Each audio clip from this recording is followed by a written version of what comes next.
Does a Baltic cruise with your very own butler in a veranda stateroom sound like the bee's knees to you? Stay with us as we do a review of Silversea in the Baltic with a real travel expert. And as always, folks, if you enjoy this content, please like, subscribe, and turn on all notifications to get notified each time we post.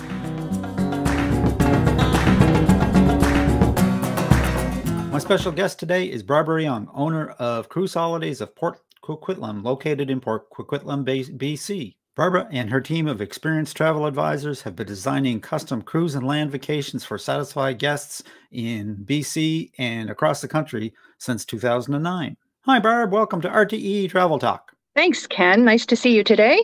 Oh, wonderful to have you with us, Barb. So, Barb, I understand that you and Ralph have just recently returned from a Baltic cruise on the luxury cruise line Silversea. Now, the Baltic is a destination that is somewhat overlooked, and I know that Silversea is an experience unto itself. So I was hoping that you could give our viewers and listeners today a brief overview of what your cruise is like, the Silversea experience, and if you have any advice and tips for future guests and travelers. Well, thanks, Ken. This was an amazing experience for us. It was our first time on Silversea. Okay. Fabulous opportunity. We were on the Silver Moon, which is now more than a year old, but of course she wasn't working too hard the last couple of years. We were in a veranda room and it was amazing. We had a butler. That sounds fun. It was fun. He kind of stayed in the background a fair amount, but I did notice one day that he'd ironed all my clothes. Oh man, if only. So that was kind of interesting. Yeah. So tell me, Barb, what's included with this type of a cruise? Is it really, like, I've heard that somebody says that it's really, truly all inclusive. Is it really? It truly is. They will include actually your limo from your home to the airport, depending on distance, of course. Right. The flights, the transfers at the other end, a hotel if that's required, and everything on board is included. So we actually had a choice in more than one port of over 6 included excursions. Really? Really. And they do offer some more advanced ones. And yes, there's a fee for those, but the included ones were great choices. So there was not really a need to go beyond that.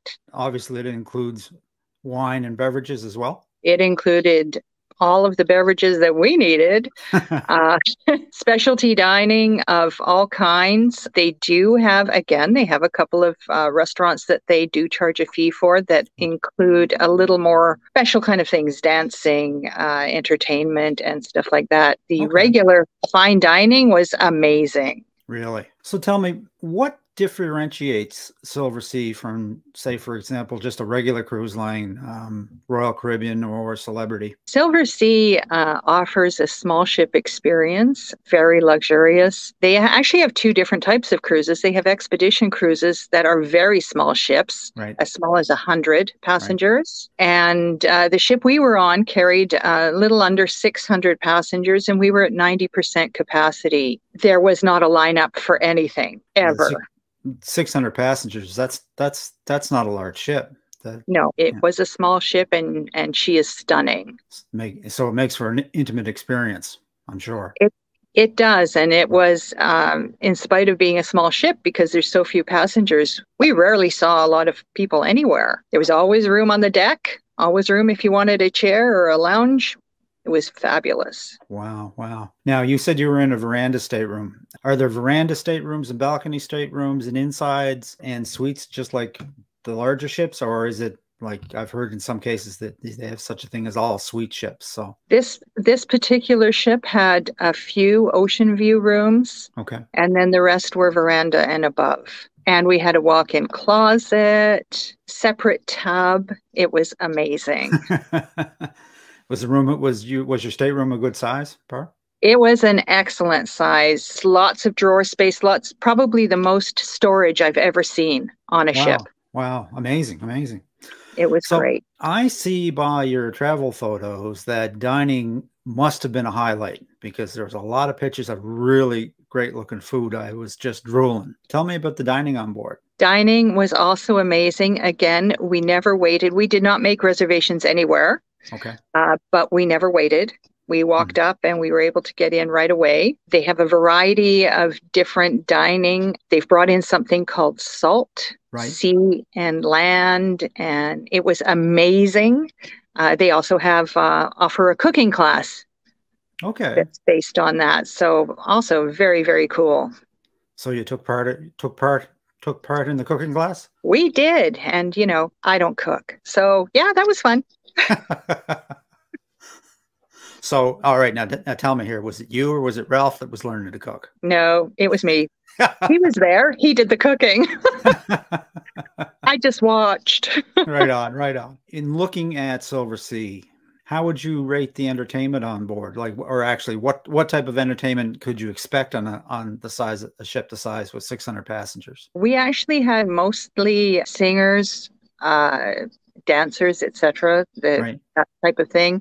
They do have other things going on. I think the most, in fact, Ralph, my husband, also often says the only time that we ever saw a lot of people was during the trivia contest. And the room was full for that. So Right on. also took part in the putting contest, and that ran every day. Okay. Yeah, there's lots to do, and of course you're off the ship a fair amount as well. So With excursions in every port, pretty yes, much. Tell me about the service. How do you rank the service? the service also was amazing. You were taken to your tables in the restaurant, so that's just, fine. Yeah. All kinds, no trouble getting wine. In fact, one time I was standing at the putting contest and our butler came by.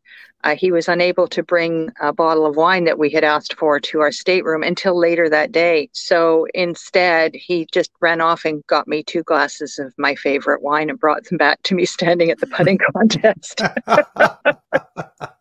So pretty amazing. So you got to feel really special then. It's wonderful, Is yes. this the first time you've had a butler? No, we have traveled on a river cruise line that had a butler, Right. but to be fair, this was no comparison. But you had mentioned all inclusive, and I do just want to say the only time you need your room key, this Right. is our room key. The Okay. only time you need that is to get in and out of your door and on and off the ship. You don't need to produce it for anything, for a drink or for anything, because everybody is basically in the same boat. Right. And with it being so all inclusive, would it be fair to say that at the end of the cruise and you're settling up your onboard account, there was no sticker shock? There was absolutely no sticker shock. We had a bill of $16 because Ralph had a visit to the medical center, but that was that. Wow. So yeah, it was amazing. So tell us about the itinerary that you're on. The Baltic sounds really interesting. Yeah, we did round trip Copenhagen. Okay. We managed to see a couple of stops in Sweden. We went to the Abba Museum in Stockholm. Oh, did you? We did. That was Yeah. fun. Stopped in Helsinki as well, and Gdansk in Poland. Yep. We went to Latvia and Estonia. Every stop was so interesting and so amazing. And, I will say not everybody will have this, but our weather was fabulous. So that helped a lot too. So on that note, how was the weather? Our weather was amazing. That we got there on I think the 19th of July. Right. Yeah, we had amazing weather. Not quite as hot as it is here right now in the middle of our heat wave. Right. But it was in the, I would say, mid-20s most days, mid-70s. Mid-70s? Yeah, sometimes slightly cooler. Perfect weather for that type of cruise. It is. And we did expect expected it to be a bit cooler, but we were awfully glad we packed more shorts and things instead. So in thinking about taking a Baltic cruise, Barb, you said you were there in July. Last half of July. Yep. Last half of July. Is that a good time to think about a Baltic cruise? I would certainly do it again at that time. As I said, and we got lucky. So weather's weather, but it was great. You kind of roll the dice and take your chances, but you can improve your odds a little bit by picking the right time of year, I'm sure. If the weather was great, I assume that your voyage was fairly smooth, not a lot of rough seas. We had no rough seas at all. Do you have any tips for folks that would consider packing for a Baltic cruise? I think, similar to Alaska, which a lot of people have done, take layers. Take something that's waterproof. We got lucky, but, still take something that's waterproof. This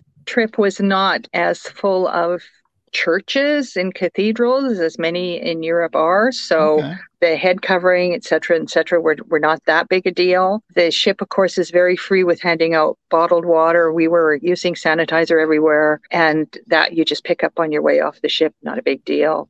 Okay. So You mentioned that from port to port there wasn't as many cathedrals and the usual stops along the way. What were some of the highlights of some of the excursions for you? aside from the Abba Museum, which was really fun, Well, yeah.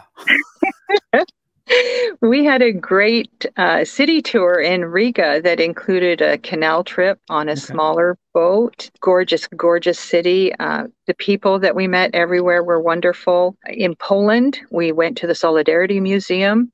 Okay, that'll That be one's interesting. an Yeah, that's an all-day trip and fascinating for those of us that vaguely remember when all this was going on in the 80s and into the 90s and the Iron Curtain and everything. And there's, that's pretty close to their hearts right now as well. I'm sure it is with what's going on in the world over there. So, Exactly. looking at this itinerary and the experience in general, would you recommend Silversea, for example, for a family, or is it Oh, more adult oriented? there were some kids on board. Right. There was one young fellow who played golf with us every day. Actually, it was kind of funny because he was talking about this to his parents who were from Brazil. I found that it was very multicultural on board, people Okay. from everywhere. But this little fellow apparently was telling his mother about Ralph and how he was the best golfer and all this and going on and on. Well, she came down one day and was absolutely shocked to find out we were all adults. Well, So knowing Ralph, I'm sure he made quite an impression on that young man. apparently so. So, in that regard, then, for some people that want to give their kids an experience, it's not a bad option for families. I think it would be just fine for families. As I Hmm. said, not a lot of children on board, but there were a few. Yeah, And certainly the cultural opportunities are there for them yeah, as well. So, yeah. Fabulous learning experience. yeah, travel broadens the mind for sure. If you had to do it over again, what would you skip, and what was perhaps well, I guess probably I've already been told the highlight it was the Abba Museum, but what would be what would be a do not miss? Oh, I would definitely choose an itinerary that had Riga Right. in it. All of our guides were amazing. And that city was really something to behold. Okay, that's interesting. Well, that sounds like you had a fantastic cruise and a wonderful destination. Deb and I are going to have to put that on the to-do list. I think you should. Hmm. So, what would you advise for people that might be interested in this destination and booking a Baltic cruise for either the balance of 22 or 23? Right now, Silversea actually has pricing out there into 2024 and some of 2025, and that pricing is going to go up after the end of August. Anyone that's interested in Silversea should be looking at it now Right. and make that choice ahead of time. And they've got that great door-to-door all-inclusive package where you have a limo at your door in certain places, or port-to-port. That's right. So the Yeah. port to port is more like a cruise only option. Right. So if you want to do your own airfare, if you want to use points for your air or something like Okay. that, then that's there as well. Yeah. Wow. Well, Barb, this is absolutely great information. If folks wanted to find out more information about either this Silversea cruise or another Baltic cruise or cruise vacation, how would they do that? Well, first they should contact a travel agent and they will help them narrow it down. If they'd like to reach out to you, what's the best way to get hold of you? The best way is actually by email. It's Okay. Barbara@cruisehol.com. And of course, we also have the phone, but to be honest, email is faster. So, just for the benefit of our podcast listeners, what's the phone number? The phone number is 604 472 1212. We also have an 800 number, toll free in North America, 1-888 245 1900. Perfect. That's wonderful, Barb. I'll leave those contact links in the description for folks that may want to reach out. But one thing I always like to ask my guests is, what's next on your bucket list? Where are you and Ralph off to next? Well, we are still making plans for next year, but we are hoping perhaps to finally get to the British Isles. Sounds good. Sounds good. Would you do that with an ocean cruise, you think? That's going to be an ocean cruise, yes. Right. So, by the way, I noticed, well, we've already talked about it, but I noticed pictures of Ralph practicing the putting on board. How did you do in the putting contest? Well, we missed a couple of days because we were on excursions, but I think we both put up a good show. Excellent. You didn't play any golf on this cruise other than just the onboard stuff. No, we didn't. It's a pretty full itinerary, so our days were full already. Yeah. No, that's one thing that I do know. You guys do like to play a lot of golf. And I would bet that most folks don't realize you can combine golfing and cruising. I'd like to have you back to fill us in about just that, golfing and cruising. Does that sound like a plan? That'd be great, Ken. Awesome. Well, I'm looking forward to have you back for that. And with that, I'm just going to wish you and Ralph safe and happy cruising on all your future travels and adventures. May the wind always be at your back, and we hope to see you on the Lido deck real soon. Thank you so much, Ken. Thanks for having me here, and I wish the same for you. Take care, Barb. Take care. Bye-bye. And that about wraps things up for today, folks. A very special thanks to my guest, Barbara Young of Cruise Holidays of Port Coquitlam. If you'd like to reach Barb, I will leave her contact information in the description. If you'd like to reach us, send a question to questions@realtravelexperts.com, visit our website, realtravelexperts.com, or simply leave a comment. We always respond. And as always, folks, if you enjoyed this content, please like, subscribe, and ring the bell. It helps us to spread the word, and it's certainly appreciated. So until next time, happy travels!